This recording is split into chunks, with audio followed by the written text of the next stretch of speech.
విశ్వవిఖ్యాత నట సార్వభౌముడు నందమూరి తారక రామారావు భారీ విగ్రహాన్ని అమరావతిలో ఏర్పాటు చేయాలని ఏపీ ప్రభుత్వం నిర్ణయించింది. నీరుకొండపై ఈ విగ్రహాన్ని ఏర్పాటు చేయాలని నిర్ణయించారు. అమరావతి అభివృద్ధి సంస్థ ఏడీసీఎల్ అధికారులు దీనికి సంబంధించి సమగ్ర ప్రాజెక్టు నివేదిక డిపిఆర్ కోరుతూ కన్సల్టెంట్ నియామకానికి టెండర్లు పిలిచింది.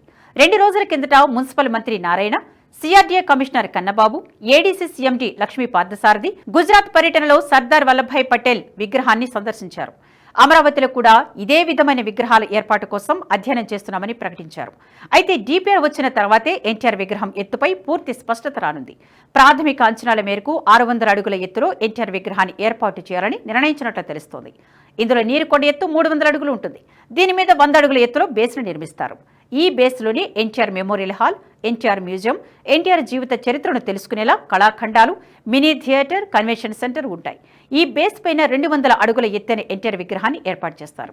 ఎన్టీఆర్ విగ్రహం పాదాల చెంతకు వెళ్లడానికి వీలుగా ఎస్కలేటర్లు కానీ బేస్ కింద నుంచి లిఫ్ట్ మార్గాలలో చేరుకునేలా ఏర్పాట్లు చేస్తారు.